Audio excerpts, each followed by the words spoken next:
Fala pessoal, tudo bem? Como é que vai a vida de vocês? Tudo certo? Estamos aqui para mais um estudo do Nosso Deus Não Está Morto, livro de Marcos, capítulo número 9. Vamos ler aqui, amém? E vai ser uma bênção. Marcos 9 diz assim: Dizia-lhes ainda, em verdade vos afirmo que dos que aqui se encontram, alguns há que de maneira nenhuma passarão pela morte até que vejam ter chegado com poder o reino de Deus. Contextualizando a passagem, o discípulo de Jesus deve levar sua cruz, lendo Marcos 8, a gente vê assim, ó. Então, convocando a multidão e juntamente os seus discípulos, disse-lhes: Se alguém quer vir após mim, a si mesmo se negue, tome a sua cruz e siga-me. Quem quiser, pois, salvar a sua vida, perdê-la-á. E quem perder a sua vida por causa de mim e do Evangelho, salvá-la-á. Que aproveita o homem ganhar o mundo inteiro e perder a sua alma? Que daria um homem em troca de sua alma? Porque qualquer que, nessa geração adúltera e pecadora, se envergonhar de mim e das minhas palavras, também o Filho do Homem se envergonhará dele, quando vier na glória de seu Pai com os santos anjos. Disse-lhes ainda: Em verdade vos afirmo que, dos que aqui se encontram, alguns há que, de maneira nenhuma, passarão pela morte, até que vejam ter chegado com poder o reino de Deus. A transfiguração. 6 dias depois tomou Jesus consigo a Pedro, Tiago e João e levou-os a sós à parte, a um alto monte. Foi transfigurado diante deles. As suas vestes tornaram-se resplandecentes e sobremodo brancas, como nenhum lavandeiro na terra as poderia alvejar. Apareceu-lhes Elias como Moisés e estavam falando com Jesus. Então Pedro, tomando a palavra, disse: Mestre, bom é estarmos aqui e que façamos 3 tendas. Uma será tua, outra para Moisés e outra para Elias. Pois não sabia o que dizer, por estarem eles aterrados. A seguir veio uma nuvem que os envolveu, e dela uma voz dizia: Este é meu filho amado, a ele ouvi. E de relance, olhando ao redor, a ninguém mais viram com eles, senão Jesus. Veja que aqui é uma visão, né, da transfiguração. A gente leu o versículo anterior ali, para contextualizar o Marcos 9:1. E aqui nós estamos contextualizando aqui a transfiguração, que é um único evento que Jesus, em uma visão, aparece com seus discípulos e conversa com outra pessoa, né, numa visão. Bom, há uma discussão muito grande em como isso aqui aconteceu, tá? Mas é uma só vez na Bíblia que esse evento aparece. Daria para fazer uma grande pregação em relação a isso, mas o que nós entendemos é que aparece Moisés e Elias. Moisés e Elias, que são os profetas, e Moisés representando a lei. E aí estavam falando com Jesus, então Pedro, tomando a palavra, disse: Mestre, bom é estarmos aqui e que façamos 3 tendas. Uma será tua, outra para Moisés e outra para Elias, pois não sabia o que dizer, por estarem eles aterrados. A seguir veio uma nuvem que os envolveu, e dela uma voz dizia: Este é o meu filho amado, a ele ouvi. E de relance, olhando ao redor, a ninguém mais viram com eles, senão Jesus. Então veja, o que essa visão nos mostra, o que esse texto nos mostra. Eu sei que teria muitas coisas para explicar sobre esse texto, mas uma das coisas que esse texto nos ensina e nos mostra claramente é que nós devemos ouvir a Jesus Cristo. Amém? Antigamente nós ouvíamos os profetas apenas a lei de Moisés. Agora nós ouvimos Cristo. Amém? E a partir dele os apóstolos e todos os que sucederam Cristo fizeram isso, seguiram os ensinos de Cristo. Então é a ele que nós devemos ouvir. Amém? A vida de Elias. Ao descerem do monte, ordenou-lhes Jesus que não divulgassem as coisas que tinham visto, até o dia em que o Filho do Homem ressuscitasse dentre os mortos. Eles guardaram a recomendação, perguntando uns aos outros que seria o ressuscitar dentre os mortos. E interrogaram-no, dizendo: Por que dizem os escribas ser necessário que Elias venha primeiro? Então ele lhes disse: Elias, vindo primeiro, restaurará todas as coisas. Como, pois, está escrito sobre o Filho do Homem, que sofrerá muito e será aviltado. Eu, porém, vos digo que Elias já veio, e fizeram com ele tudo o que quiseram, como a seu respeito está escrito. Olha só que interessante. E interrogaram-no, dizendo: Por que dizem os escribas ser necessário que Elias venha primeiro? Então ele lhes disse: Elias, vindo primeiro, restaurará todas as coisas. Como, pois, está escrito sobre o Filho do Homem, que sofrerá muito e será aviltado. Eu, porém, vos digo que Elias já veio, e fizeram com ele tudo o que quiseram, como a seu respeito está escrito. Então, o que esse texto nos ensina é que Elias já veio, e Elias já fez as coisas. E Elias nada mais é do que João Batista, amém? Ele já veio e preparou o caminho para Jesus. E é isso que esse texto nos mostra. A cura de um jovem possesso. Quando eles se aproximaram dos discípulos, viram numerosa multidão ao redor e que os escribas discutiam com eles. E logo toda a multidão, ao ver Jesus tomada de surpresa, correu para ele e o saudava. Então ele interpelou os escribas: Que é que discutis com eles? E um dentre a multidão respondeu: Mestre, trouxe-te o meu filho, possesso de um espírito mudo, e ele, onde quer que o apanha, lança-o por terra. E ele espuma, rilha os dentes e vai definhando. Roguei a teus discípulos que o expelissem, e eles não puderam.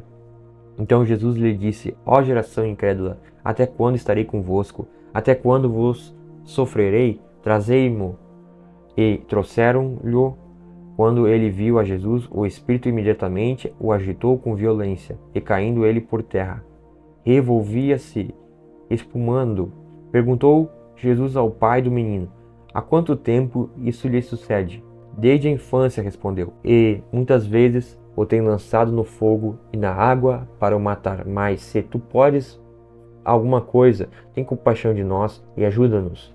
Ao que lhe respondeu Jesus: Se podes, tudo é possível ao que crê. E imediatamente o pai do menino exclamou com lágrimas: Eu creio, ajuda-me na minha falta de fé. Vendo Jesus que a multidão concorria, repreendeu o espírito imundo, dizendo-lhe: Espírito mudo e surdo, eu te ordeno, sai deste homem e nunca mais tornes a ele.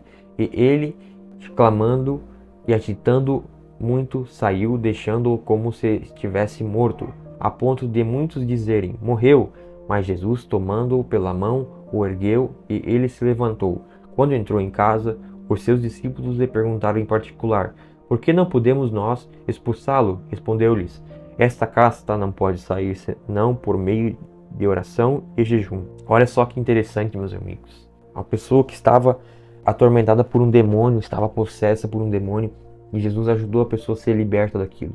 A pessoa vivia vários e vários anos atormentadas por aquele espíritos malignos, e a gente vê que Jesus, ele libertou, né? Veja que o versículo diz aqui bem claro, possesso de um espírito mudo, e este, onde quer que o apanha, lança-o por terra, e ele espuma, rilha os dentes e vai definhando. Roguei a teus discípulos que expelissem, e eles não puderam. Então olha só, meus irmãos, isso é muito importante a gente ter essa ciência de que Deus, ele é poderoso para fazer tudo aquilo que a gente não pode fazer. Amém? Nosso papel é chegar a Deus, mas Ele faz todas as coisas. Ele é aquele que faz o milagre. Ele é aquele que cura. E foi isso que aconteceu. E por que muitos dos discípulos não conseguiam vencer aqueles demônios? Porque eles não estavam jejuando e orando, ou seja, não estavam dependendo de Deus. E a gente vê aqui que esta casta não pode sair senão por meio de oração e jejum. De novo Jesus prediz a sua morte e ressurreição, e tendo partido dali, passaram pela Galiléia. E não queria que ninguém o soubesse, porque ensinava os seus discípulos e lhe dizia: O Filho do Homem será entregue na mão dos homens, e o matarão, mas 3 dias depois da sua morte ressuscitará. E eles, contudo, não compreendiam isto e temiam interrogá-lo, o maior no reino dos céus. Tendo eles partidos para Cafarnaum, estando ele em casa, interrogou os discípulos: De que é que discorreis pelo caminho? Mas eles guardavam silêncio, porque pelo caminho haviam discutido entre si sobre quem era o maior. E ele, assentando-se, chamou os 12 e lhe disse: Se alguém quer ser o primeiro, será o último e servo de todos. Trazendo uma criança, colocou-a no meio deles, e tomando-a nos braços, disse-lhes: Qualquer que receber uma criança tal como esta, em meu nome, a mim me recebe, e qualquer que a mim me receber, não recebe a mim, mas ao que me enviou. Então Jesus aqui mostra o valor que as crianças têm. Amém? Nós devemos entender que nosso coração deve ser que nem uma criança. E é isso que esse texto nos ensina. Jesus ensina a tolerância e a caridade. Disse-lhe João: Mestre, vimos um homem que em teu nome expelia demônios, o qual não nos segue, e nós lhe proibimos, porque não seguia conosco. Mas Jesus respondeu: Não lhe proibais, porque ninguém há que faça milagre em meu nome e logo a seguir possa falar mal de mim. Pois quem não é contra nós é por nós. Porquanto aquele que vos der de beber um copo de água em meu nome, porque sois de Cristo, em verdade vos digo que de modo algum perderá o seu galardão. Então, isso nos mostra que nós não devemos ficar criticando todo mundo que fala de Jesus. Nós devemos ajudar essas pessoas a crescer em fé, incentivar elas a buscar a Deus, buscar a Cristo. Amém? Os tropeços. E quem fazer tropeçar a um desses pequeninos crentes, melhor lhe fora que se pendurasse ao pescoço uma grande pedra de moinho e fosse lançado no mar. E se tua mão te faz tropeçar, corta, pois é melhor entrares maneta na vida eterna do que, tendo as duas mãos, ires para o inferno, para o fogo inextinguível, onde não lhes morre o verme, nem o fogo se apaga.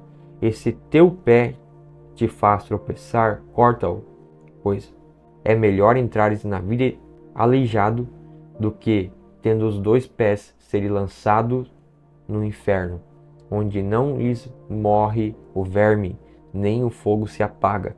E se um dos teus olhos te faz tropeçar, arranca-o. É melhor entrares no reino de Deus com um só dos teus olhos, do que, tendo os dois, serem lançados no inferno, onde não lhes morre o ventre, nem o fogo se apaga. Os discípulos, o sal da terra, porque cada um será salgado com fogo. Bom é o sal, mas se o sal vier a tornar-se insípido, como lhe restaurar o sabor? Tende sal em vós mesmos, e paz uns com os outros. Então, irmãos, que maravilha esse texto aqui, meus irmãos. Que motivação para a gente continuar lendo, para a gente continuar meditando e crescendo teologicamente e biblicamente. Meus irmãos, que riqueza isso aqui. E meus irmãos, como eu sou edificado, podendo dar, às vezes, nem aquilo que eu tenho. Lendo isso aqui, você sendo edificado e nós sermos abençoados com a palavra de Deus, irmãos. Isso aqui é maravilhoso. Isso aqui é conforto, principalmente para os dias mais difíceis que às vezes a gente vive. Isso aqui é um baita de um conforto. E olha só, meus irmãos, Jesus nos ensina que cada um será salgado com fogo. Bom é o sal, mas se o sal vier a tornar-se insípido, como lhe restaurar o sabor? Tende sal em vós mesmos e paz uns com os outros. Ou seja, nós devemos brilhar, meus irmãos. E eu quero orar para que nós possamos ter essa fé. A fé que vence todas as coisas em Cristo Jesus. Pai Deus, obrigado por cada um de nós. Pai, obrigado porque cada um de nós aqui sabe da luta que está passando, Pai. Mas eu oro em nome de Jesus, Pai, para que o Teu nome seja glorificado, Deus, e para que nós possamos vencer todas as coisas em Cristo Jesus, Pai. Porque o Senhor nos faz vencedor de todas as coisas, Pai. Assim como o Senhor cuida das minhas aflições, Pai, cuida da aflição dessa pessoa aqui, Pai. Em nome de Jesus, que nós possamos prosseguir para o alvo, crescer no conhecimento e na estatura de Cristo Jesus. Em nome de Jesus, assim eu declaro, e eu creio em nome de Jesus. Deus abençoe você, meu amigo. Até amanhã. Valeu, valeu.